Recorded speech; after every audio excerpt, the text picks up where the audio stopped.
Quando abri aquela porta do sótão que estava trancada há 5 anos, nunca imaginei que encontraria uma mala repleta de cartas e documentos que provariam que minha própria irmã havia me roubado durante todo esse tempo. Mas o pior ainda estava por vir. Ela tinha usado meus filhos como cúmplices. Deixe nos comentários de qual país você está nos assistindo. Adoramos saber de onde vêm nossos espectadores. Esta tarde eu estava organizando algumas coisas velhas no armário do quarto, quando encontrei uma chave enferrujada no fundo de uma gaveta que pertencera ao meu marido, Henrique. Fiquei olhando para aquela chave por alguns minutos, tentando lembrar o que ela poderia abrir. Henrique havia falecido há 5 anos, vítima de um derrame súbito que não deu tempo para despedidas. Ele tinha apenas 62 anos. Eu estava com 59 na época, e agora completara 64 anos há poucos meses. A chave tinha uma etiqueta amarelada, quase ilegível, mas consegui decifrar a palavra sótão escrita com a letra dele. Meu coração disparou. O sótão. Aquele lugar que estava trancado desde antes da morte de Henrique e que eu nunca havia me preocupado em abrir. Na verdade, nem me lembrava mais que existia uma fechadura naquela porta. Subi as escadas rangentes que levavam ao sótão com a chave apertada na palma da mão. Cada degrau parecia pesar toneladas. Havia algo no ar, uma tensão que eu não conseguia explicar, como se meu corpo soubesse que minha vida estava prestes a mudar, mesmo que minha mente ainda não compreendesse. A porta do sótão estava empoeirada, com teias de aranha nos cantos. Inseri a chave na fechadura e, para minha surpresa, ela girou facilmente. A porta se abriu com um rangido que ecoou pela casa vazia. Lá dentro, a luz fraca da tarde entrava por uma pequena janela circular, iluminando a poeira que dançava no ar. E então eu a vi. Uma mala de couro marrom, antiga mas bem conservada, posicionada bem no centro do sótão, como se estivesse esperando por mim. Sobre ela, um envelope branco com meu nome, Helena, escrito com a caligrafia inconfundível de Henrique. Minhas pernas tremiam quando me aproximei. Peguei o envelope primeiro, minhas mãos suadas, deixando marcas no papel. Abri com cuidado e retirei uma carta de várias páginas. Minha querida Helena, começava. Se você está lendo isto, significa que eu já parti e você finalmente encontrou a chave. Perdoe-me por não ter tido coragem de contar tudo enquanto estava vivo. Perdoe-me pelos segredos que guardei, pensando que estava protegendo você da dor. Mas você merece saber a verdade sobre Clarice, sobre o dinheiro, sobre tudo. Senti meu estômago revirar. Clarice, minha irmã mais nova. Aquela que eu havia ajudado durante todos esses anos, que morava a apenas 3 quarteirões de distância, que eu visitava semanalmente, levando mantimentos e dinheiro para ajudar com suas dívidas médicas. Continuei lendo, e cada palavra era como uma facada. Helena, sua irmã não está doente. Ela nunca esteve. As dívidas médicas que ela alegou ter não existem. Durante os últimos 10 anos do nosso casamento, descobri que Clarice estava mentindo para você, manipulando seu bom coração, inventando emergências médicas e financeiras que nunca aconteceram. Eu tentei te contar várias vezes, mas você amava tanto sua irmã, confiava tanto nela, que temi que você não acreditasse em mim. Minhas mãos tremiam tanto que quase deixei a carta cair. Isso não podia ser verdade. Clarice tinha problemas cardíacos graves. Ela me mostrava os recibos dos médicos, as contas do hospital. Eu enviava dinheiro religiosamente a cada mês, R$ 500, para ajudá-la a pagar os tratamentos. Na mala, você encontrará todas as provas que coletei ao longo dos anos. Fotografias, documentos, extratos bancários que mostram para onde o dinheiro realmente foi. Helena, preciso que você seja forte agora. Preciso que você veja a verdade, por mais dolorosa que seja. Larguei a carta e abri a mala com mãos trêmulas. Lá dentro estava uma quantidade absurda de documentos organizados em pastas coloridas. Peguei a primeira pasta, marcada com uma etiqueta vermelha. Provas. Clarice. Dentro havia fotografias. Muitas fotografias. Clarice em restaurantes caros, em viagens, em spas, em lojas de grife. todas datadas dos últimos anos, incluindo os 3 anos após a morte de Henrique. Em cada foto, ela sorria largamente, sem nenhum sinal de doença ou sofrimento. Havia recibos de compras de luxo, passagens aéreas para destinos internacionais, comprovantes de estadias em hotéis de 5 estrelas. Minha respiração ficou presa na garganta. Como isso era possível? Toda semana eu levava dinheiro para ela. Toda semana ela me recebia com aquele rosto de sofrimento, com aquelas histórias sobre consultas médicas e remédios caros. Peguei outra pasta. Esta continha extratos bancários. Não os meus, mas os de Clarice. Henrique havia conseguido acesso a eles de alguma forma, e o que eles mostravam me deixou nauseada. Depósitos regulares de R$ 500, obviamente vindos de mim, mas também outros valores grandes, de outras fontes. E as despesas, viagens, joias, roupas de marca, absolutamente nada relacionado a tratamentos médicos. Havia uma terceira pasta, e quando a abri, meu mundo desmoronou completamente. Eram conversas impressas, trocas de mensagens entre Clarice e meus próprios filhos, Roberto e Marina. Roberto, sua mãe caiu direitinho de novo, dizia uma mensagem de Clarice para meu filho. Mais 500 este mês. Com a sua parte, já temos o suficiente para a viagem do ano que vem. Senti como se alguém tivesse arrancado o chão sob meus pés. Roberto, meu filho de 36 anos, que sempre foi tão atencioso, tão preocupado com o bem-estar da tia. Ele estava envolvido nisso? Continuei lendo, cada mensagem uma revelação mais chocante que a anterior.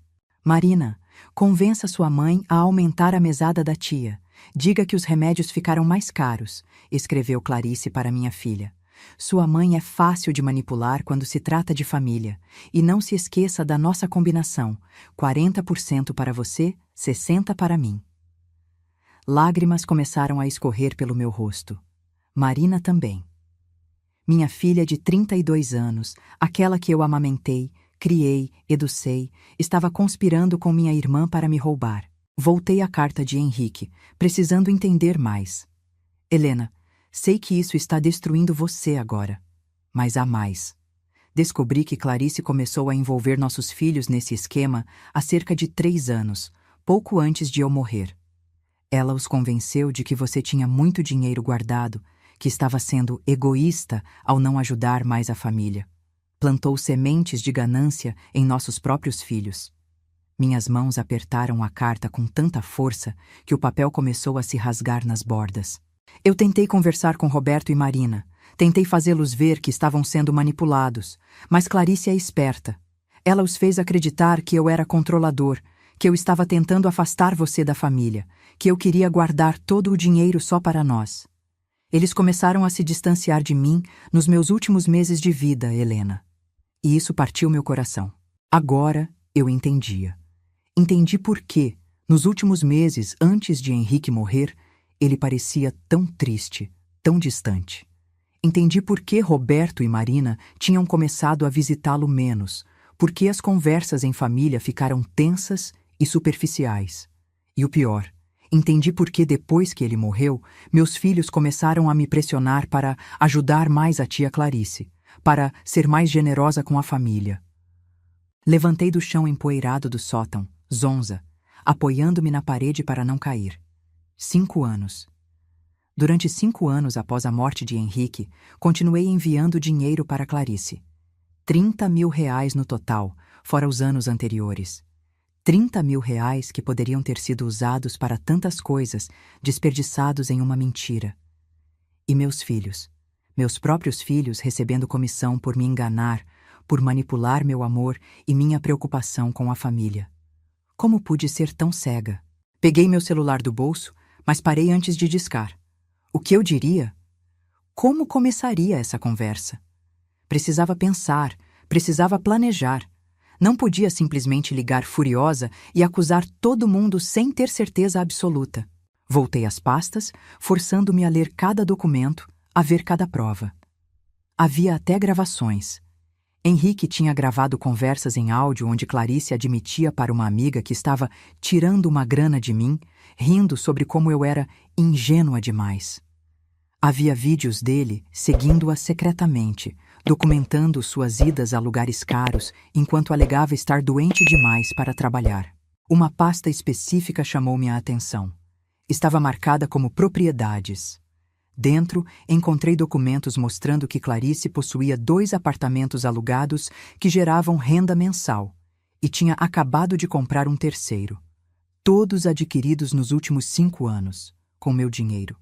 Com o dinheiro que eu economizava da minha aposentadoria e da pensão de Henrique, achando que estava salvando minha irmã. A última página da carta de Henrique estava separada das outras, como se ele quisesse que eu a lesse por último. Helena, meu amor, sei que você está sentindo uma mistura de raiva, tristeza e traição agora. Mas preciso que você entenda uma coisa. Nada disso é culpa sua. Você não foi tola ou ingênua. Você foi bondosa, você foi amorosa, e pessoas ruins se aproveitaram disso. Clarice manipulou o amor que você sente pela família. Ela é quem deveria sentir vergonha, não você. Guardei todas essas provas porque queria que você tivesse poder, Helena. Poder para confrontar, poder para exigir justiça, poder para proteger o que é seu. Há uma última pasta na mala. Abra-a. Dentro você encontrará algo que coloquei de lado para você, algo que Clarice não sabe que existe. Com mãos trêmulas, procurei pela última pasta. Estava no fundo da mala, preta e mais grossa que as outras. Quando a abri, encontrei documentos de propriedade. Henrique tinha colocado nossa casa e nossas economias em um trust, um fundo fiduciário em meu nome, protegido legalmente de qualquer reivindicação de terceiros. Havia também uma conta bancária secreta com uma quantia considerável, R$200 mil, que ele havia guardado ao longo dos anos sem que eu soubesse. Este dinheiro é seu, Helena. É sua segurança, sua liberdade. Não deixe que Clarice ou quem quer que seja tenha acesso a ele. E por favor, meu amor, não gaste mais um centavo com quem não merece. Você já deu demais. Sei que você se perguntará o que fazer agora. Essa decisão é sua, mas saiba que eu tentei proteger você da melhor forma que pude. Perdoe-me por não ter sido mais corajoso em vida. Perdoe-me por ter guardado esses segredos. Mas saiba que cada ação que tomei foi por amor a você. Com todo o meu coração, para sempre seu, Henrique. Dobrei a carta cuidadosamente e a segurei contra meu peito, as lágrimas caindo livremente agora. Henrique sabia. Durante anos ele carregou esse peso sozinho, tentando me proteger, tentando reunir provas suficientes para que eu não pudesse negar a verdade quando finalmente a descobrisse. Olhei pela pequena janela do sótão. O sol estava se pondo, pintando o céu de laranja e rosa. Lá embaixo, podia ver a rua onde morei por mais de 30 anos, onde criei meus filhos, onde construí uma vida que pensei ser baseada em amor e confiança. Desci do sótão com a mala de Henrique, cada degrau pesado com o fardo do conhecimento que agora carregava. Coloquei tudo sobre a mesa da cozinha e fiquei apenas olhando para aqueles documentos por horas. A casa estava silenciosa demais. Um silêncio que antes me confortava, mas agora parecia opressor, carregado de verdades não ditas e anos de mentiras. Fiz um chá, mais por hábito do que por vontade, e sentei à mesa. Precisava decidir o que fazer.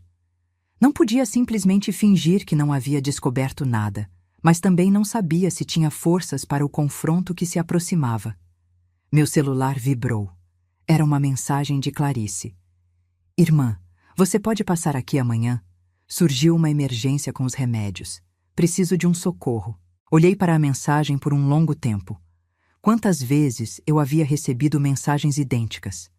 Quantas vezes corri para ajudá-la, preocupada, ansiosa para estar ao lado da minha irmã caçula em seu momento de necessidade. E tudo era mentira. Não respondi. Em vez disso, abri a pasta de conversas entre Clarice e meus filhos novamente. Precisava entender a extensão da traição. Precisava saber exatamente o que meus próprios filhos haviam feito. As mensagens datavam de 3 anos atrás, pouco antes de Henrique morrer. As primeiras eram sutis, Clarice sugerindo que eu tinha muito dinheiro guardado, que era hora dos filhos receberem sua parte da herança em vida. Ela plantava sementes cuidadosamente, fazendo parecer que estava preocupada com o bem-estar de Roberto e Marina. Então as mensagens ficaram mais diretas. Clarice propondo que eles me convencessem a ajudá-la financeiramente, prometendo dividir uma porcentagem com eles. Sua mãe tem mais do que precisa, ela escreveu. Henrique sempre foi avarento, controlando cada centavo. Mas agora ele está fraco, doente. É hora de vocês garantirem o que é de direito. Roberto havia hesitado inicialmente. Eu podia ver nas mensagens dele, nas desculpas que dava. Mas Clarice era persistente, manipuladora. Ela começou a inventar histórias sobre como eu e Henrique não os valorizávamos, como guardávamos dinheiro egoístamente enquanto eles precisavam. Marina foi mais fácil de convencer. Ela sempre foi mais ambiciosa, mais preocupada com aparências e status.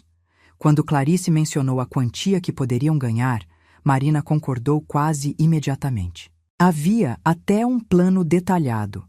Clarice instruindo meus filhos sobre o que dizer, como agir, quando pressionar. Visitem sua mãe toda semana, ela escreveu. Façam-na se sentir sozinha depois que Henrique morrer. Façam-na sentir que vocês são tudo o que ela tem. Então, quando ela estiver dependente emocionalmente de vocês, comecem a sugerir que ela deveria ajudar mais a família. Meu Deus, era tão calculado, tão frio. Cada visita dos meus filhos nos últimos anos, cada conversa preocupada sobre minha solidão, cada sugestão sobre ajudar a tia Clarice, tudo tinha sido parte de um plano. Lembrei-me de como, após a morte de Henrique, Roberto e Marina de repente começaram a me visitar com mais frequência. Na época, fiquei grata, pensando que finalmente havíamos nos aproximado depois da tensão dos últimos meses de vida de Henrique. Mas não era amor, era estratégia. Peguei meu celular e abri as últimas conversas que tive com meus filhos. Roberto havia me ligado há 2 dias perguntando se eu estava bem, se precisava de alguma coisa. Marina me enviara uma foto dos netos ontem, dizendo que eles sentiam minha falta. Tudo parecia tão genuíno, tão real. Como pude não perceber que era teatro? O telefone tocou, me fazendo pular. Era Roberto. Por um instante, considerei atender. Mas o que eu diria? Não estava pronta. Deixei ir para a caixa postal. Minutos depois, uma mensagem dele. Mãe, tentei ligar. Está tudo bem? Marina e eu queríamos passar aí no fim de semana, levar as crianças. A gente sente sua falta. Antes, essa mensagem teria enchido meu coração de alegria. Agora, só me deixava nauseada. Eles sentiam minha falta, ou sentiam falta do meu dinheiro. Levantei da mesa e caminhei até a sala. Nas paredes, fotografias de família me observavam. Roberto e Marina quando crianças, sorridentes e inocentes. Fotos do casamento de Roberto, do batizado de Marina. Momentos que eu acreditei serem sinceros, construídos sobre amor verdadeiro. Agora, olhava para aqueles rostos e me perguntava quando tudo havia mudado. Quando o amor se transformou em ganância. Havia uma foto específica que sempre foi minha favorita. Era do último aniversário de Henrique, poucos meses antes dele morrer. Estávamos todos juntos, eu, Henrique, Roberto, Marina, Clarice e os netos. Todos sorrindo para a câmera. Mas agora, olhando de perto, podia ver algo que não tinha notado antes. Os sorrisos de Roberto e Marina não chegavam aos olhos. Clarice tinha uma expressão quase triunfante. E Henrique, meu pobre Henrique, parecia cansado, triste, carregando o peso de segredos que o estavam matando. Sentei no sofá onde ele costumava se sentar para assistir às notícias todas as noites. Passei a mão no braço do sofá, podendo quase sentir sua presença. Você tentou me proteger, sussurrei para o ar vazio. Você sabia o que estava acontecendo e carregou isso sozinho. As lágrimas vieram novamente, mas dessa vez não eram apenas de tristeza. Havia raiva também. Raiva de Clarice por trair a confiança de sua própria irmã. Raiva dos meus filhos por escolherem dinheiro sobre a mãe. Raiva de mim mesma por ter sido tão cega. O celular tocou novamente. Clarice. Ignorei. Ela ligou mais 2 vezes antes de desistir e enviar uma mensagem. Helena, estou preocupada. Você não está respondendo. Está tudo bem? Preciso mesmo falar com você sobre os remédios. Por favor, me responda. Olhei para a mensagem e pela primeira vez em 5 anos não senti aquele aperto no coração, aquela urgência de socorrer minha irmã. Senti apenas vazio e raiva. Meus dedos se moveram quase automaticamente, digitando uma resposta. Mas parei antes de enviar. Não. Não seria assim. Não através de mensagens. Essa conversa merecia ser feita pessoalmente, cara a cara. Eu queria ver os olhos deles quando os confrontasse com a verdade. Passei a noite sem dormir, planejando. Peguei todas as provas que Henrique havia reunido e organizei tudo cronologicamente. Fiz cópias de tudo: documentos, fotos, mensagens. Guardei os originais em um lugar seguro e separei as cópias em 3 envelopes. Um para Clarice, um para Roberto e um para Marina. Ao amanhecer, estava exausta, mas determinada. Tinha um plano. Convidaria os 3 para jantar aqui em casa, todos juntos, em 2 dias. Diria que tinha algo importante para discutir sobre o futuro da família, sobre a herança. Isso garantiria que todos viessem. E então, com todos presentes, revelaria tudo. Enviei mensagens individuais para cada um. Para Clarice: preciso falar com você sobre algo importante. Jantar aqui em casa quinta-feira, 19 horas. Por favor, não falte. Para Roberto e Marina, mensagens similares, adicionando: é sobre seu pai e sobre o futuro da família. Preciso de vocês 2 aqui. As respostas vieram rapidamente, todos confirmando presença, alguns com mensagens preocupadas perguntando se estava tudo bem, se havia algo errado. Respondi a todos da mesma forma: está tudo bem, só preciso que estejam aqui. Durante os 2 dias seguintes, mantive distância. Não atendi ligações, respondi apenas mensagens essenciais. Usei esse tempo para processar tudo, para preparar mentalmente para o confronto que viria. Também visitei um advogado, levei cópias de tudo que Henrique havia reunido e expliquei a situação. O advogado, um senhor de uns 50 anos com um rosto gentil, me ouviu pacientemente. Senhora Helena, ele disse quando terminei, o que sua família fez é legalmente questionável. Há evidências claras de fraude e manipulação. Se a senhora quiser, podemos entrar com ações civis contra todos os envolvidos. Pensei sobre isso. Queria justiça? Queria ver minha irmã e meus próprios filhos pagarem legalmente pelo que fizeram? Parte de mim gritava que sim. Mas outra parte, a parte que ainda era mãe, irmã, que ainda lembrava dos bons momentos antes de tudo isso, hesitava. Quero guardar essa opção, disse finalmente. Mas primeiro, quero confrontá-los pessoalmente. Quero ouvir o que tem a dizer. O advogado assentiu. Compreendo. Mas tenha cuidado, senhora. Pessoas capazes de tal manipulação podem ser imprevisíveis quando confrontadas. E tenha em mente que a recuperação do dinheiro, mesmo com todas essas provas, pode ser um processo longo e complicado. Saí do escritório do advogado com uma cópia de tudo guardada em seu cofre, por segurança. Se algo acontecesse comigo, se tentassem me silenciar de alguma forma, havia alguém que sabia toda a verdade.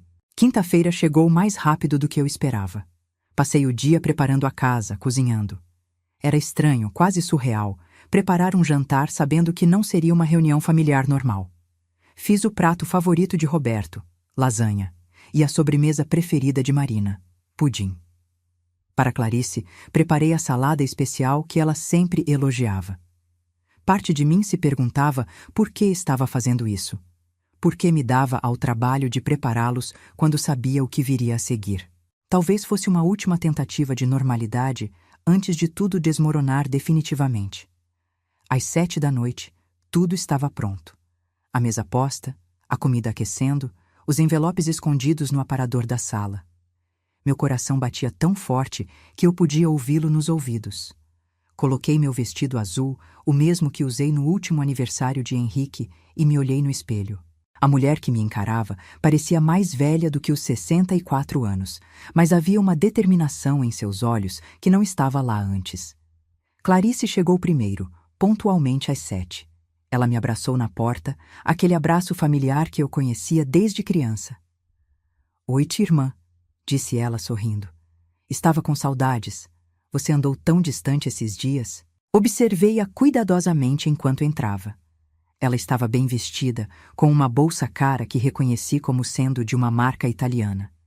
Seu cabelo estava recém-feito, unhas perfeitas. Nada nela sugeria alguém que lutava financeiramente ou que estava doente. Como eu não tinha visto isso antes? Você está linda, Clarice, eu disse. E não era mentira.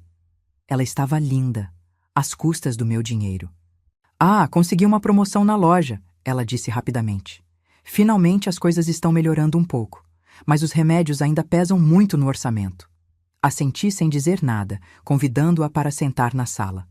15 minutos depois, Roberto e Marina chegaram juntos, acompanhados dos cônjuges e das crianças. Não esperava as crianças, mas não podia mandá-las embora agora. Teria que fazer isso funcionar. Vovó! Os netos correram para me abraçar e meu coração se apertou. Eles eram inocentes em tudo isso. Não tinham culpa dos pecados dos pais. Olá, meus amores! Abracei cada um deles, sentindo lágrimas ameaçarem cair. Que tal vocês brincarem lá no quarto enquanto os adultos conversam? Deixei alguns brinquedos novos lá. As crianças saíram correndo, animadas, e me virei para os adultos. Roberto me deu um abraço rápido, Marina um beijo no rosto. Seus cônjuges, Paulo e Sandra, cumprimentaram-me educadamente. Eu me perguntava se eles sabiam de algo. Então, mãe, disse Roberto, sentando-se no sofá. Você nos deixou preocupados com essa convocação misteriosa. Está tudo bem? Vamos jantar primeiro, eu disse, mantendo minha voz firme. Depois conversamos. O jantar foi uma tortura. Todos comiam e conversavam normalmente, como se fôssemos uma família feliz e unida. Clarice contou uma história engraçada sobre algo que aconteceu em seu trabalho. Marina falou sobre os planos de viagem para as férias. Roberto discutiu sobre o novo projeto na empresa dele. E eu apenas observava, vendo-os com novos olhos, me perguntando como conseguiam sentar à minha mesa, comer minha comida, sorrir para mim, sabendo o que estavam fazendo. Quando terminamos a sobremesa e as crianças voltaram para o quarto para brincar, chegou a hora. Meu estômago estava revirado, mas não podia mais adiar. Preciso falar com vocês sobre algo, comecei, mantendo minha voz calma. Algo que descobri recentemente e que muda tudo. Vi Roberto e Marina trocarem olhares rápidos. Clarice inclinou a cabeça, curiosa, mas com um leve franzir na testa. O que aconteceu, mãe? Perguntou Marina. Levantei e peguei os 3 envelopes do aparador. Coloquei um na frente de cada um deles, Clarice, Roberto e Marina. Paulo e Sandra observavam confusos. Abram, eu disse. Houve um momento de hesitação antes que começassem a abrir os envelopes. Vi as expressões mudarem conforme folheavam os documentos. Clarice empalideceu dramaticamente. Roberto fechou os olhos como se estivesse sentindo dor física. Marina começou a tremer, as folhas balançando em suas mãos. Helena, eu posso explicar? Clarice começou, mas levantei minha mão silenciando-a. Não, minha voz saiu mais forte do que eu esperava. Não agora. Primeiro, vocês vão me ouvir. Vocês me devem isso. O silêncio na sala era absoluto. Até as crianças no quarto pareciam ter parado de fazer barulho, como se sentissem a tensão. Durante 5 anos, comecei. Desde que Henrique morreu, enviei R$ 500 por mês para você, Clarice. 30 mil reais no total. Isso sem contar os anos anteriores, quando meu marido ainda era vivo. Dinheiro que economizei da minha aposentadoria, da pensão dele, sacrificando minhas próprias necessidades porque acreditei que você estava doente, que precisava de ajuda. Clarice abriu a boca, mas fechou novamente quando me viu balançar a cabeça. Você me mostrou recibos falsos, inventou consultas médicas que nunca aconteceram, criou uma doença imaginária. E enquanto eu passava aperto, cortando gastos, preocupada com você, você estava viajando, comprando imóveis, vivendo uma vida de luxo às minhas custas. Virei-me para meus filhos. Roberto não conseguia me olhar nos olhos. Marina estava chorando silenciosamente. E vocês 2? Minha voz falhou por um momento, mas me forcei a continuar. Meus próprios filhos. Vocês não apenas permitiram isso, como participaram ativamente. Dividiram o dinheiro que sua tia roubou de mim. Conspiraram contra sua própria mãe. Mãe, por favor, tentou Roberto. Quanto? Eu o interrompi. Quanto vocês ganharam com isso? Quanto vale a traição à sua mãe? Nós não pensamos nisso como traição. Marina finalmente falou, com a voz quebrada. A tia Clarice disse que você tinha muito dinheiro guardado, que o pai era avarento, que... Que mentira, cortei. Seu pai guardou cada centavo pensando no futuro, no nosso futuro. Ele trabalhou até ficar doente para nos dar segurança. E vocês acreditaram em uma mentirosa em vez de confiar em mim, em nós. Clarice estava chorando agora, lágrimas dramáticas escorrendo pelo rosto. Helena, por favor, deixe-me explicar. Eu estava desesperada, eu precisava... Você não precisava de nada! Minha voz ecoou pela sala. Você tem 2 apartamentos alugados. Você viajou para Paris, para Portugal, para o Caribe. Você comprou roupas de marca, jantou em restaurantes caros. Tudo com meu dinheiro. Dinheiro que você roubou através de mentiras.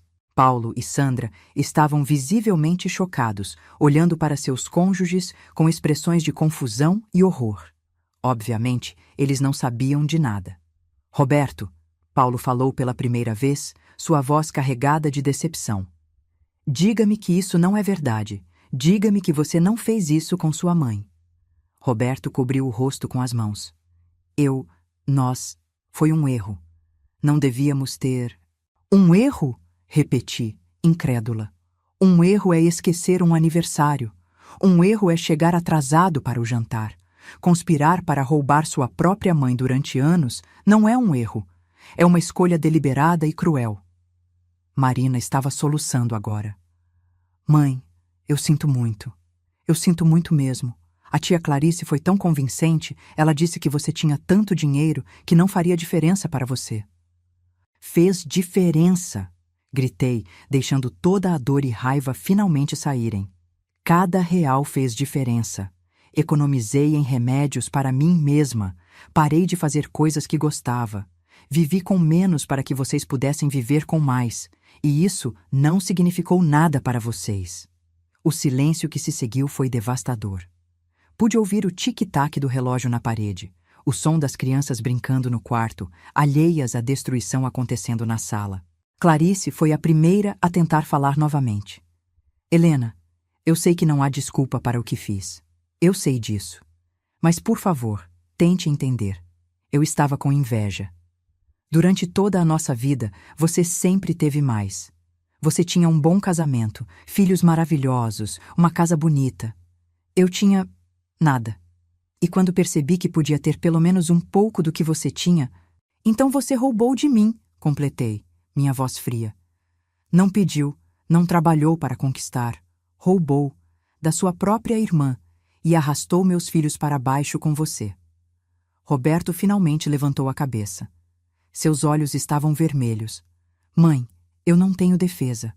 O que fizemos foi imperdoável. Mas, por favor, saiba que eu me odeio por isso. Toda vez que te via, toda vez que você me abraçava e dizia que me amava, eu morria um pouco por dentro. E ainda assim continuou, observei. Mês após mês, sabendo que estava errado, você continuou.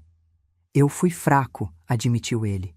A tia Clarice, ela é muito manipuladora. Ela sabia exatamente o que dizer para fazer parecer que não estávamos fazendo nada de errado. Não coloque isso só nela! Marina de repente explodiu. Nós sabíamos, no fundo todos sabíamos que estava errado. Mas o dinheiro era fácil. E quanto mais ganhávamos, mais difícil era parar. A honestidade brutal de Marina, embora dolorosa, era pelo menos real. Não havia desculpas ali, apenas a verdade nua e crua. Eles sabiam que estava errado e fizeram mesmo assim. Sandra, a esposa de Roberto, levantou-se abruptamente. Eu não posso ficar aqui ouvindo isso, disse ela com lágrimas nos olhos. Roberto, como você pôde? Sua mãe? Ela olhou para mim, depois de volta para o marido. Eu não sabia de nada disso. Senhora Helena, eu juro que não sabia. Eu sei, Sandra, eu disse gentilmente. Você não está sendo culpada por nada. Paulo também parecia prestes a explodir. Marina, nós conversamos sobre pedir dinheiro emprestado para sua mãe várias vezes. Você sempre disse que não queria incomodá-la, e o tempo todo você estava... Ele não conseguiu terminar a frase. Era diferente. Marina tentou explicar fracamente. Não era pedir emprestado. Era roubar, completei por ela. Pode chamar pelo nome certo, Marina. Você roubou de mim.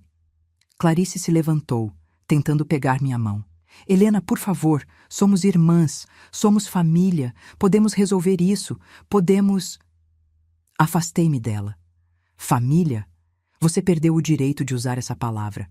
Família não faz o que você fez. Família não manipula, não mente, não rouba. O que você vai fazer? A voz de Roberto era pequena, quase infantil. Você vai chamar a polícia? Olhei para ele, para esse homem de 36 anos que eu dei à luz, que criei, que amei incondicionalmente. E me perguntei quando ele havia se transformado em alguém capaz disso. Não sei, admiti. Já consultei um advogado, tenho todas as provas necessárias para processar civilmente os três. Posso tentar recuperar o dinheiro, posso tornar isso público. Mas sabe o que me impede?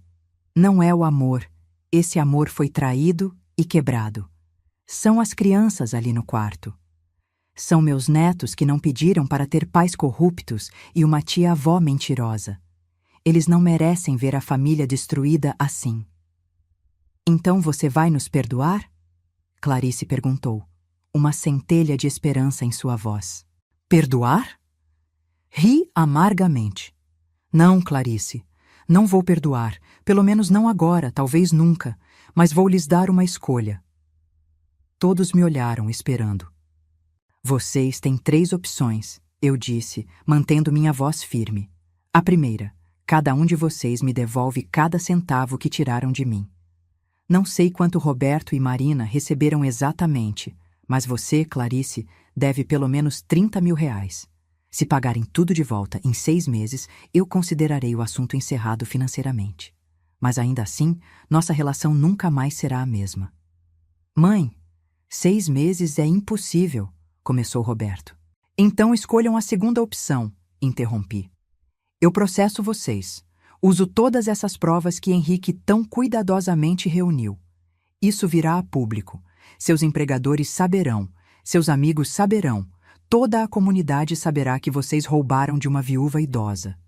E ainda assim, pode ser que eu não recupere todo o dinheiro, mas pelo menos terei justiça. E a terceira? Marina perguntou em voz baixa. A terceira é um meio termo. Vocês me devolvem o que puderem, o que for razoável dentro de suas capacidades, mas cortamos todos os laços. Eu não os quero mais na minha vida. Não quero visitas, não quero ligações, não quero nada que não seja estritamente necessário relacionado às crianças. E mesmo as crianças, eu só verei em ocasiões especiais, com supervisão. O silêncio era ensurdecedor. Clarice havia se deixado cair no sofá, chorando descontroladamente. Roberto estava pálido como um fantasma. Marina soluçava nos braços de Paulo. Não é justo, Clarice finalmente disse. Você não pode simplesmente nos expulsar da sua vida. Somos família, Helena. Somos tudo que temos. Não é justo? Repeti, sentindo a raiva borbulhar novamente. Vocês querem falar sobre o que é justo? Não foi justo Henrique morrer carregando o peso desse segredo.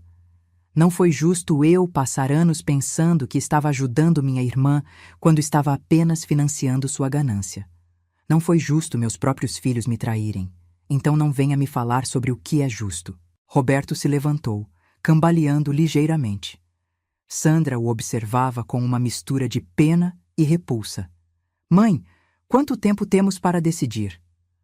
1 semana, eu disse. 1 semana a partir de hoje. E enquanto decidem, quero que pensem em algo. Henrique sabia. Ele descobriu tudo e guardou essas provas para me proteger. Ele morreu sabendo que as pessoas que deveria ter amado e confiado nele o estavam traindo. Imaginem como foi isso para ele. Imaginem a dor que ele sentiu. Marina soluçou mais alto. Papai sabia? Ele sabia e não disse nada? Ele tentou, eu disse, minha voz suavizando um pouco. Ele tentou conversar com vocês, mas Clarice já havia plantado as sementes de dúvida. Já havia feito vocês acreditarem que ele era controlador, que era ele que estava errado, e vocês escolheram acreditar nela. Eu não sabia, Marina começou. Vocês não quiseram saber, corrigi. É diferente. Vocês escolheram não questionar, não duvidar, porque era mais conveniente, mais lucrativo acreditar nas mentiras. Peguei minha bolsa do aparador. Agora, quero que todos saiam da minha casa. Levem as crianças e vão. Uma semana vocês 3. Decidam o que vão fazer. Helena, por favor. Clarice tentou mais uma vez. Saia, eu disse apontando para a porta. Saia da minha casa agora. Foi Sandra quem tomou a iniciativa de buscar as crianças.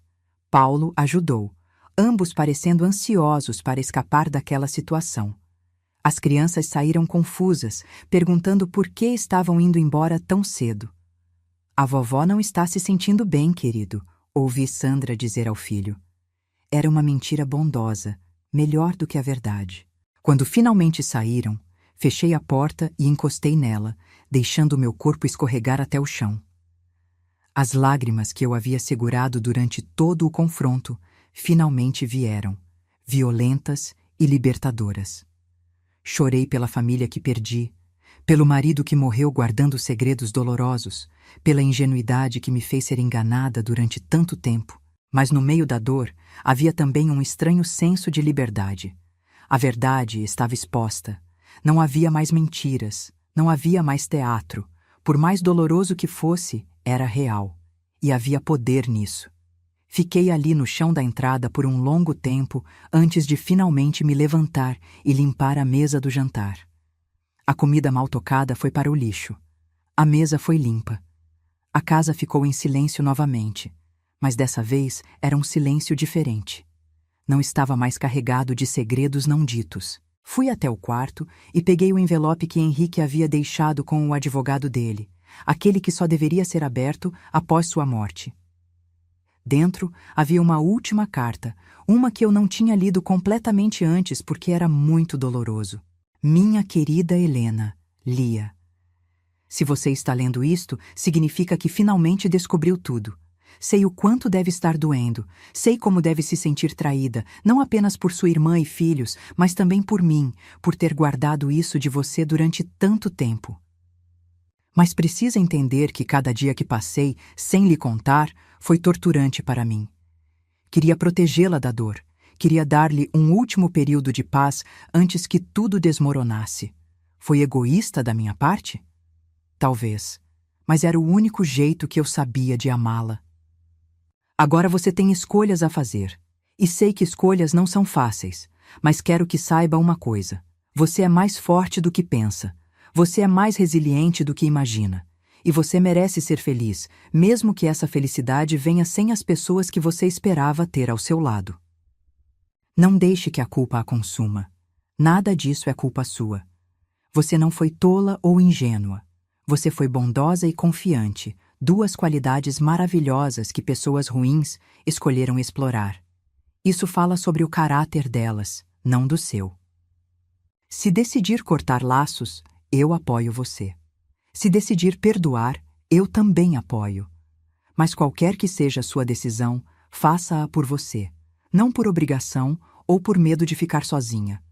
Você nunca está sozinha, meu amor. Eu sempre estarei com você, em cada memória boa que compartilhamos, em cada lição que aprendemos juntos. Viva sua vida plenamente, Helena. Viva sem medo, sem culpa. Você merece isso. Com todo o meu amor, sempre e para sempre, Henrique. Dobrei a carta cuidadosamente e a segurei contra meu coração. Obrigada, sussurrei. Obrigada por me proteger, mesmo quando isso significava carregar um fardo tão pesado sozinho. Os dias seguintes foram os mais solitários que já vivi. Meu telefone tocava constantemente. Clarice tentando explicar, Roberto pedindo para conversarmos, Marina enviando mensagens longas cheias de desculpas e justificativas. Ignorei a maioria. Não estava pronta para mais conversas, mais manipulações, mais desculpas vazias. Sandra apareceu na minha porta no terceiro dia. Quando abri, ela estava sozinha, com os olhos vermelhos e inchados. Senhora Helena, começou ela, sei que não tenho direito de estar aqui, mas preciso que saiba que estou do seu lado. O que Roberto fez? Não tenho palavras. Estou considerando seriamente o que isso significa para nosso casamento. Convidei-a para entrar. Fizemos chá e sentamos na cozinha. Duas mulheres traídas pelos homens que amávamos, embora de formas diferentes. Roberto está destruído, ela disse, não como desculpa, mas como informação. Mal tem dormido, mal tem comido. Ele finalmente percebeu o que perdeu. Espero que sim, eu disse sem amargura, apenas tristeza. Mas perceber tarde demais não desfaz o dano. Eu sei. E não vim aqui para defender ele. Vim aqui porque você merece saber que nem todos na família concordam com o que foi feito. Eu não sabia de nada, senhora Helena. E se soubesse, teria impedido. Eu acredito em você, Sandra. Você sempre foi uma boa mulher, uma boa esposa, uma boa mãe. Essa situação não reflete você. Ela começou a chorar. As crianças perguntam por você. Querem saber por que não podem ver a vovó. O que eu digo para eles? A pergunta me partiu o coração. Meus netos, inocentes em tudo isso, mas que sofreriam as consequências das ações dos pais. Diga a verdade de uma forma que eles possam entender, sugeri. Que a vovó está passando por um momento difícil, que precisa de um tempo, mas que os ama muito. Você vai mesmo cortá-los da sua vida? Sandra perguntou suavemente. Eles são crianças, Helena. Eles não têm culpa. Eu sei que não têm. E é por isso que essa decisão é tão difícil. Mas como posso continuar tendo Roberto e Marina na minha vida, vendo-os regularmente através das crianças, sabendo o que fizeram? Não sei se tenho essa força. Sandra assentiu, compreendendo. E se houvesse uma forma de você ver os netos sem necessariamente ter que interagir com Roberto e Marina? Eu poderia trazer as crianças, com supervisão se você quiser. A oferta me tocou profundamente. Você faria isso? Mesmo que isso criasse tensão no seu casamento? Meu casamento já está em tensão, ela disse com tristeza. E, sinceramente, não sei se vai sobreviver a isso. Mas, independentemente do que aconteça entre mim e Roberto, você não merece perder seus netos por causa dos erros dele. Eu preciso pensar sobre isso, admiti. Mas obrigada, Sandra. Obrigada por se importar. Depois que ela saiu, sentei na sala pensando em suas palavras. As crianças. Sempre voltava às crianças. Elas eram inocentes, mas eram também uma ligação permanente com pessoas que haviam me traído. Seria possível separar as duas coisas? No quinto dia, recebi uma visita inesperada. Era Dona Amélia, minha antiga vizinha que havia se mudado há 2 anos. Ela era uma senhora de 70 e poucos anos, sempre gentil e sábia. Soube pelo bairro o que aconteceu, ela disse, entrando com uma travessa de biscoitos caseiros. Notícias viajam rápido em comunidades pequenas. Vim ver como você está. Não me surpreendi que a história tivesse se espalhado. Em uma cidade pequena como a nossa, segredos não duravam muito. Estou sobrevivendo, disse honestamente. Alguns dias são melhores que outros. Dona Amélia assentiu sabiamente. Passei por algo parecido há muitos anos. Minha própria filha me roubou. Falsificou minha assinatura para tirar dinheiro da minha conta. Foi devastador. O que você fez? Perguntei, curiosa. Primeiro fiquei furiosa, depois devastada. Depois cortei contato completamente. Durante 3 anos não falei com ela. Ela tentava se aproximar, enviava cartas, ligava, eu ignorava tudo. E depois? Depois percebi que estava me machucando tanto quanto estava machucando ela. A raiva estava me consumindo por dentro. Não estava vivendo, estava apenas existindo em um estado constante de ressentimento. Então, decidi perdoar. Não porque ela merecesse, mas porque eu precisava. Ela devolveu o dinheiro? Dona Amélia balançou a cabeça. Não. Ela nunca teve condições de devolver tudo, mas eventualmente pagou o que pôde. O perdão não foi sobre o dinheiro. foi sobre liberar a mim mesma da prisão do ressentimento. Você se arrepende de ter perdoado? Nunca. Minha filha e eu nunca voltamos a ter o relacionamento que tínhamos antes. Há uma cicatriz que nunca vai embora completamente, mas há paz também. E aos 70 e tantos anos, posso dizer que a paz vale mais que a vingança. As palavras de Dona Amélia ficaram comigo muito depois que ela saiu. Perdão. Era uma palavra tão carregada, tão complexa. Significava deixar que saíssem impunes? Significava fingir que nada havia acontecido?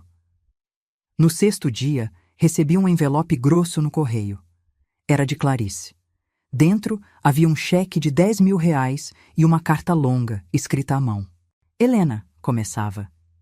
Não espero que você aceite este dinheiro como pagamento suficiente pelo que fiz. Sei que devo muito mais. Este é apenas o começo. Vendi um dos meus apartamentos. O processo está em andamento e, quando concluir, você receberá o resto. Passo meus dias pensando em como cheguei a este ponto. Como me tornei alguém capaz de trair minha própria irmã. A inveja, a ganância, são palavras tão feias, mas são a verdade. Sempre te invejei, Helena. Desde crianças, você sempre pareceu ter tudo. Os pais te amavam mais. Você era mais bonita, mais inteligente.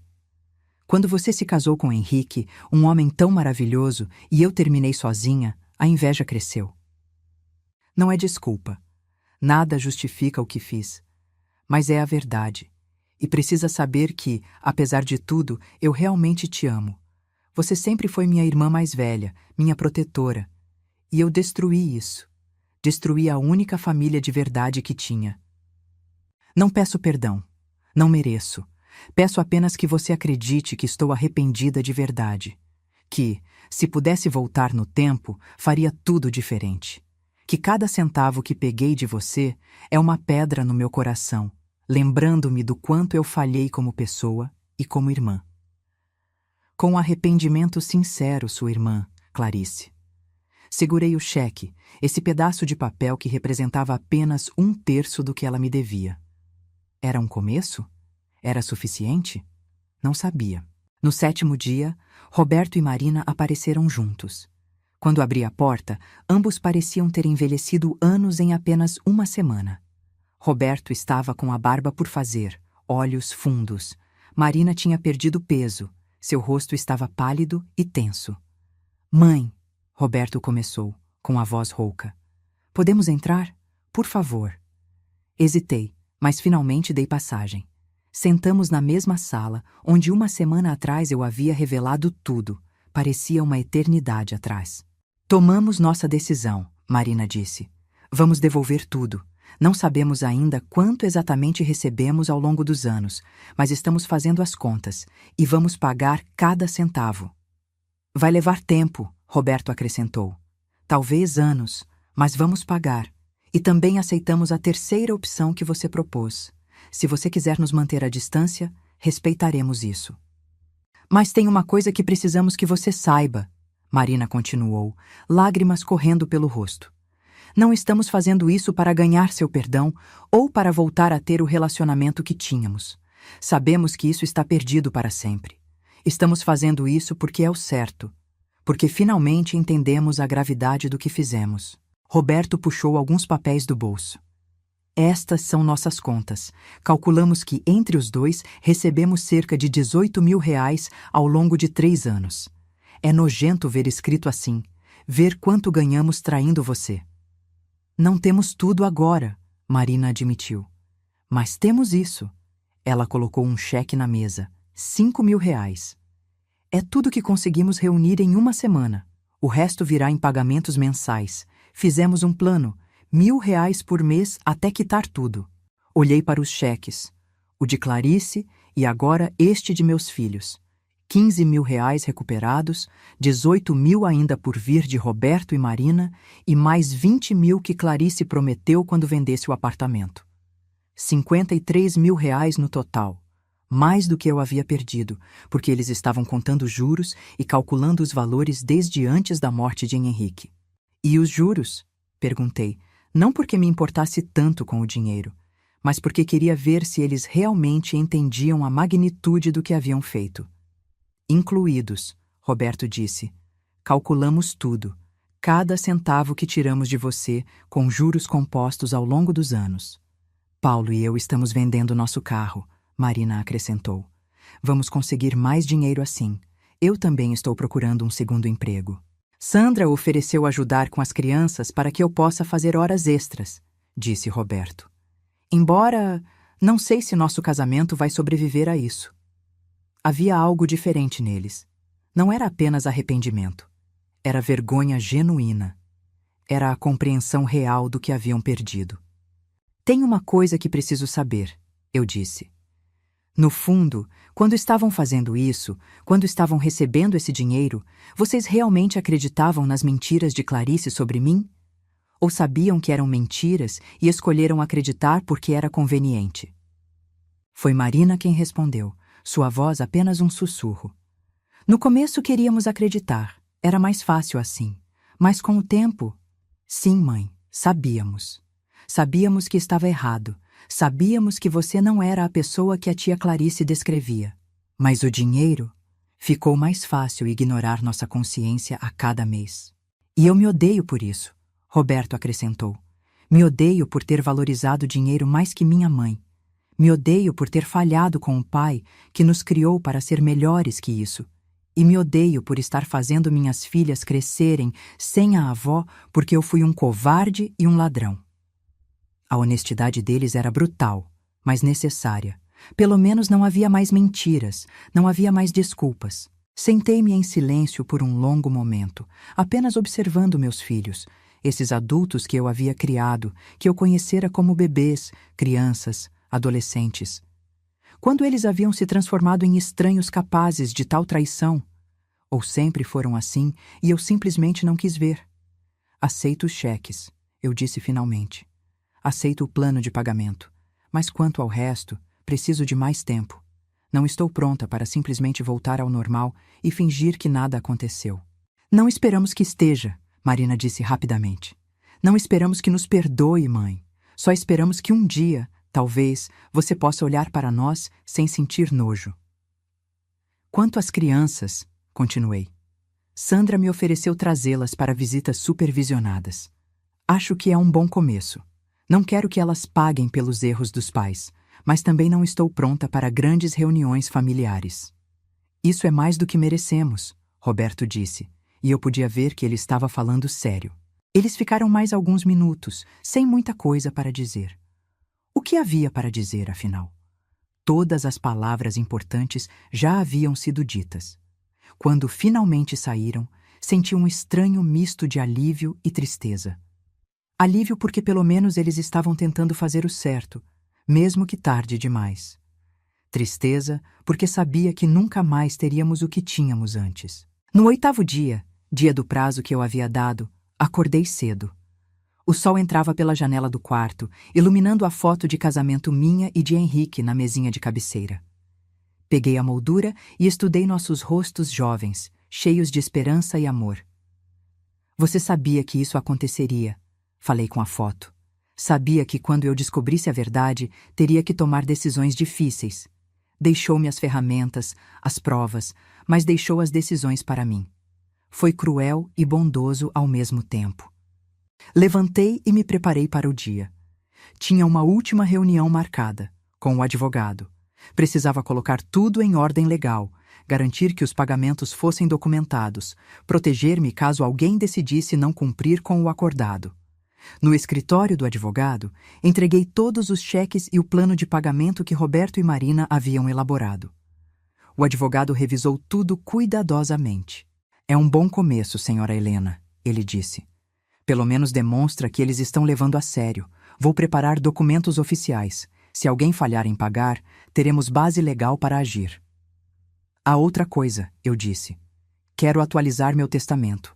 Quero garantir que, se algo acontecer comigo, esse dinheiro vá para as crianças, meus netos. Não para Roberto ou Marina diretamente, mas para um fundo educacional para as crianças. Sábia decisão, o advogado concordou. E quanto à sua irmã? Ela está fora do testamento, respondi firmemente. Eu tinha deixado uma pequena quantia para ela, uma lembrança familiar. Não mais. Tudo vai para as crianças agora.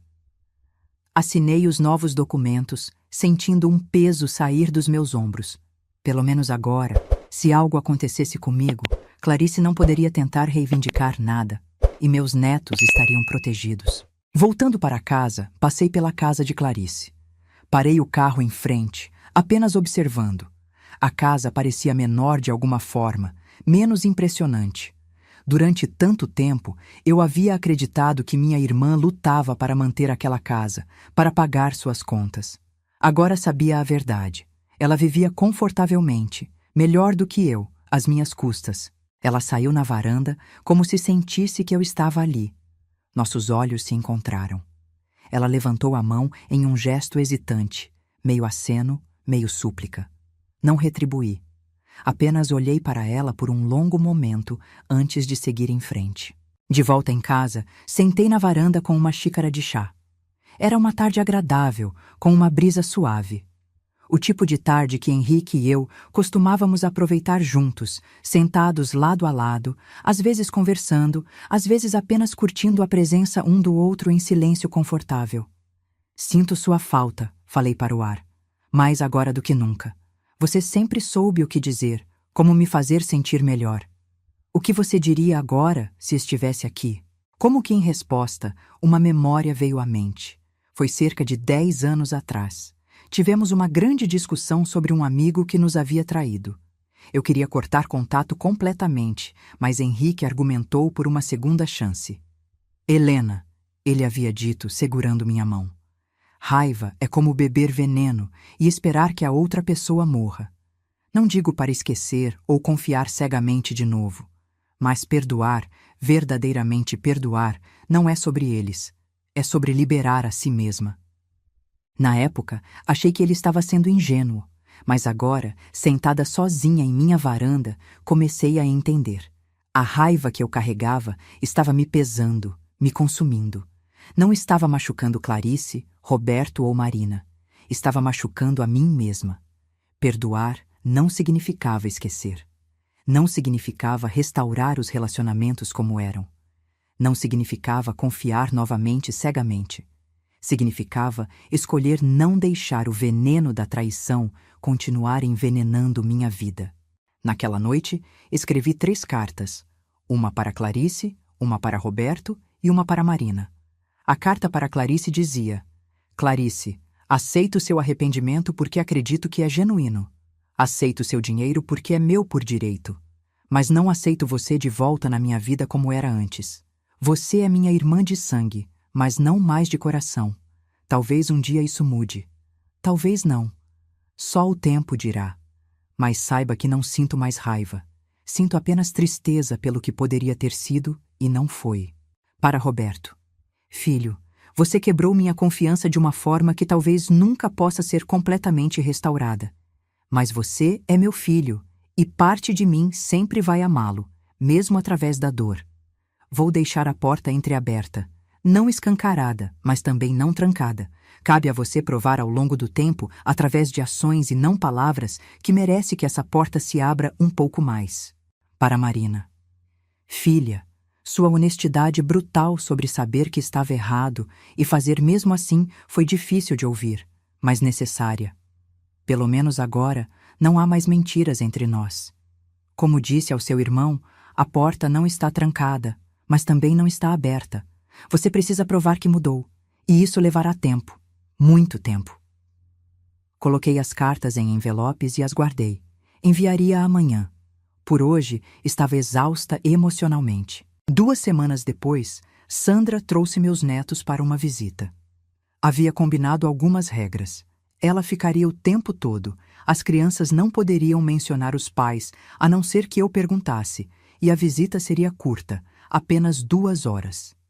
Quando vi meus netinhos correndo em minha direção, meu coração se encheu de uma alegria que eu não sentia há semanas. Vovó! Eles gritaram, pulando em meus braços. Oi, meus amores! Abracei-os forte, sentindo lágrimas quentes escorrerem pelo meu rosto. Senti tanto a falta de vocês. Passamos a tarde brincando, pintando, lendo histórias. Sandra permaneceu discreta no fundo, permitindo-nos ter nosso momento, mas sempre presente como prometido. Quando chegou a hora de irem embora, a neta mais velha, Sofia, de 6 anos, me perguntou: Vovó, quando você vai visitar nossa casa de novo? A pergunta me pegou desprevenida. Não sei, querida. Por enquanto, vocês virão visitar a vovó aqui, está bem? Mas eu sinto falta das suas visitas, ela disse, seus olhinhos grandes me olhando com tanta inocência. O papai fica triste, ele chora às vezes. Meu coração se apertou. Às vezes os adultos passam por momentos difíceis, expliquei gentilmente. Mas o papai tem a mamãe Sandra, e vocês dois, ele vai ficar bem. Depois que foram embora, sentei sozinha na sala, ainda sentindo o calor dos abraços das crianças. Elas eram inocentes, não tinham pedido para nascer nessa situação complicada. E talvez, apenas talvez, elas fossem a ponte que eventualmente poderia reconstruir algo com Roberto e Marina. Não o que tínhamos antes, mas algo novo, honesto, real. Os meses que se seguiram trouxeram uma rotina nova e estranha. Todo mês, recebia os depósitos de Roberto e Marina, R$ 1.000, como prometido. Clarice conseguiu vender seu apartamento e me enviou mais R$ 15.000 de uma vez, ficando devendo apenas R$ 5.000, que ela pagaria em parcelas. As visitas com os netos continuaram, quinzenalmente. Sandra era fiel em trazê-las, e aos poucos fui me permitindo relaxar nesses momentos, aproveitar genuinamente a companhia das crianças sem o peso constante da traição em minha mente. Roberto me enviava mensagens mensais, atualizações breves sobre as crianças, sobre o pagamento, sobre como estava indo. Eram mensagens curtas, respeitosas, sem pedir nada em troca. Pagamento feito hoje. As meninas estão bem. Espero que você também esteja bem. Marina escreveu cartas mais longas. Falava sobre sua terapia. Sim, ela começou a fazer terapia para entender por que havia feito o que fez. Falava sobre como estava aprendendo a lidar com dinheiro de forma saudável, sobre como o casamento com Paulo estava passando por um período difícil, mas eles estavam tentando salvar. Clarice manteve distância, respeitando o que eu havia pedido.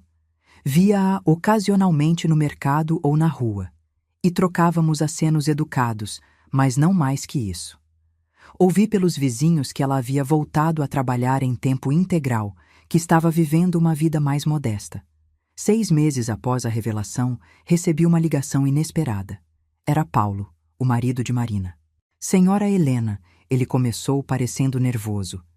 Sei que não tenho direito de ligar, mas é o aniversário de 50 anos da Marina na próxima semana. Ela não sabe que estou ligando, provavelmente ficaria brava se soubesse.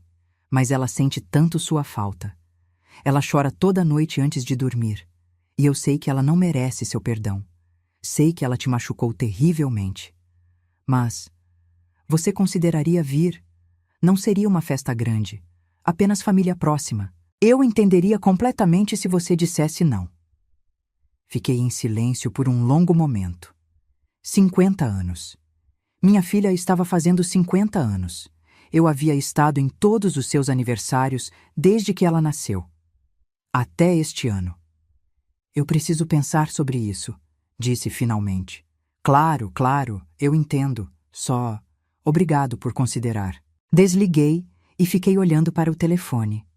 Ir significaria dar um passo em direção à reconciliação. Significaria ver não apenas Marina, mas provavelmente Roberto também. Talvez até Clarice, se ela fosse convidada. Estava pronta para isso? Naquela noite, fui ao cemitério pela primeira vez em meses. Ajoelhei-me diante do túmulo de Henrique, limpando algumas folhas que haviam caído sobre a lápide. Não sei o que fazer, confessei. Parte de mim quer ir, quer tentar começar a reconstruir alguma coisa com ela. Mas outra parte ainda está magoada, ainda sente que seria um prêmio que ela não merece. O que você faria? O vento soprou suavemente, movendo as árvores ao redor. E naquele momento de quietude, lembrei de algo que Henrique sempre dizia. Helena, você tem o coração mais bondoso que eu conheço. Nunca perca isso, não importa o que a vida jogue em você. Levantei, limpando a grama dos joelhos. Sabia o que fazer. No dia do aniversário de Marina, vesti-me com cuidado. Escolhi um vestido simples, mas elegante. Coloquei a única joia que sempre usava, o colar que Henrique me deu em nosso 20º aniversário de casamento. E fui. Quando toquei a campainha da casa de Marina, Paulo abriu a porta, seus olhos arregalando em surpresa e alívio. Senhora Helena, você veio! Vim, confirmei. Mas preciso que saiba. Não estou aqui para fingir que está tudo bem. Estou aqui porque ela é minha filha e, apesar de tudo, ainda a amo. Mas isso não significa que tudo está perdoado ou esquecido. Entendo perfeitamente. O importante é que você está aqui. Entrei na casa. Havia algumas pessoas na sala. Amigos de Marina, alguns familiares. E então a vi. Marina estava na cozinha, arrumando algo no balcão. Quando se virou e me viu, o prato que segurava quase caiu de suas mãos. Mãe? Sua voz era incrédula. Você veio? Feliz aniversário, Marina, eu disse, mantendo uma distância respeitosa. Ela começou a chorar imediatamente, lágrimas silenciosas escorrendo pelo rosto. Eu não esperava. Paulo não me disse. Obrigada. Obrigada por vir. A festa foi estranha, porém não desagradável. Roberto estava lá com Sandra e as crianças. Clarice, para meu alívio, não havia sido convidada. Paulo, ao que parece, havia decidido que seria demais para mim. As crianças ficaram empolgadas em me ver, e isso ajudou a quebrar um pouco da tensão. Roberto e eu trocamos algumas palavras educadas, nada profundo, mas também não hostil. Durante o corte do bolo, Marina fez um brinde. Sua voz tremeu quando falou. Quero agradecer a todos por estarem aqui hoje, especialmente... Ela olhou para mim, especialmente a minha mãe, por ter a coragem de vir, mesmo depois de tudo que fiz para não merecer isso. Mãe, eu sei que ainda tenho um longo caminho a percorrer. Sei que sua presença aqui hoje não significa que tudo está resolvido, mas significa o mundo para mim. Significa que talvez, apenas talvez, um dia eu possa provar que sou digna de ser chamada de sua filha novamente. Foi um momento carregado de emoção. Várias pessoas na sala não sabiam da história completa, mas podiam sentir o peso daquelas palavras. Mais tarde, quando a festa já estava terminando, Marina se aproximou de mim na varanda, onde eu estava pegando um pouco de ar fresco. Mãe, ela começou hesitante. Você acha que um dia poderemos ter algo parecido com o que tínhamos antes? Olhei para ela. Essa mulher de 50 anos que ainda era, em tantos aspectos, minha menininha. Não, respondi honestamente, e vi a dor cruzar seu rosto. Não acho que possamos ter o que tínhamos antes, Marina. Aquilo estava construído sobre confiança completa, sobre a inocência de acreditar que família nunca te machucaria. Isso está quebrado e não pode ser colado de volta da mesma forma. Mas, continuei, vendo uma lágrima escorrer pelo rosto dela, talvez possamos construir algo novo, algo diferente, mais real. Algo baseado em honestidade, em arrependimento genuíno, em ações consistentes ao longo do tempo. Não será o mesmo, mas pode ser bom à sua própria maneira.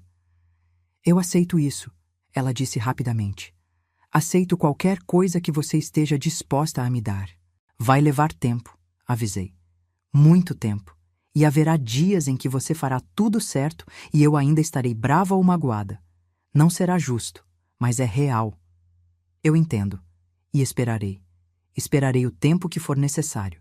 Saí daquela festa com sentimentos misturados. Não foi uma reconciliação completa. Não foi um final feliz de conto de fadas. Mas foi um começo. Um primeiro passo hesitante em direção a algo novo. No carro, voltando para casa, pensei em Henrique. Pensei em como ele carregou o peso daquela verdade sozinho, tentando me proteger. Pensei em como ele reuniu todas aquelas provas, não para vingança, mas para me dar poder quando eu finalmente precisasse. Você tinha razão, falei em voz alta, sabendo que ele não estava ali para ouvir, mas sentindo que de alguma forma ele sabia. Perdoar não é sobre eles, é sobre mim. É sobre escolher não deixar a amargura destruir o resto da minha vida. Meses se transformaram em 1 ano. Os pagamentos continuaram chegando regularmente. As visitas com os netos se tornaram mais frequentes e, gradualmente, comecei a permitir que Roberto e Marina estivessem presentes também, embora sempre com algum outro adulto por perto inicialmente. A reconciliação não foi linear. Houve dias ruins, dias em que a raiva voltava forte. Houve momentos em que ver meus filhos me fazia fisicamente doente, lembrando da traição. Mas houve também momentos bons, pequenos vislumbres do que poderíamos ter se continuássemos tentando. Clarice manteve distância, respeitando os limites que estabeleci. Ela completou os pagamentos dentro de 1 ano, devolvendo até o último centavo que me devia. Ocasionalmente trocávamos mensagens breves em datas importantes, mas nada mais que isso.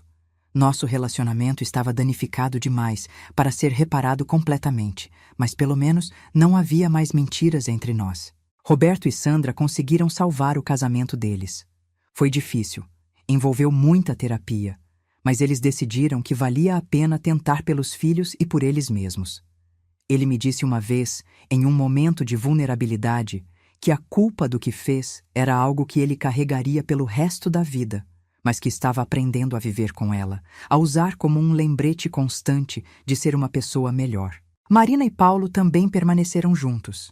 O casamento deles estava diferente, mais tenso talvez, mais honesto de uma forma que não era antes. Marina continuou com sua terapia e até começou um grupo de apoio para pessoas lidando com culpa e arrependimento por erros graves cometidos. 2 anos após descobrir a verdade, sentei na mesma varanda onde tantas vezes havia me sentado com Henrique. Era uma tarde de domingo, tranquila e ensolarada. Roberto havia trazido suas filhas para almoçar, uma refeição simples, mas cheia de conversas e risos. Marina enviara uma mensagem pela manhã, dizendo que passaria depois com Paulo para tomar um café. As coisas eram diferentes agora. Não havia mais aquela facilidade natural que existia antes, aquela confiança cega. Mas havia algo mais sólido, talvez. Algo construído sobre verdade e esforço consciente, em vez de presunções não testadas. Sofia, agora com 8 anos, estava sentada ao meu lado, fazendo um desenho. Era uma casa com várias pessoas na frente. Ela, sua irmã, os pais, e lá no canto, uma figura que ela havia desenhado com cuidado especial. "Quem é esse?" perguntei, apontando para a figura. "É você, vovó", ela disse como se fosse óbvio. "Você está um pouco longe, porque papai disse que você gosta do seu espaço, mas ainda está na família. Sempre estará." Suas palavras inocentes me atingiram profundamente. Através dos olhos de uma criança, era tão simples. Eu estava um pouco longe, sim, mas ainda fazia parte da família. E talvez isso fosse suficiente por enquanto. "É um desenho lindo", disse a ela, beijando seu topo da cabeça. "Vou guardá-lo para sempre." Quando Marina e Paulo chegaram mais tarde naquela tarde, sentamos todos na varanda. Roberto havia ficado com as crianças, e por um breve momento éramos apenas 4 adultos compartilhando café e biscoitos. "Mãe", Marina começou, hesitante. "Paulo e eu estávamos conversando, e há algo que gostaríamos de fazer, se você permitir." "O que é?" perguntei curiosa. "Queremos criar um fundo de bolsas de estudo em nome do pai, para estudantes carentes que querem estudar engenharia, como ele fez. Seria uma forma de honrar a memória dele, de fazer algo positivo com o dinheiro que...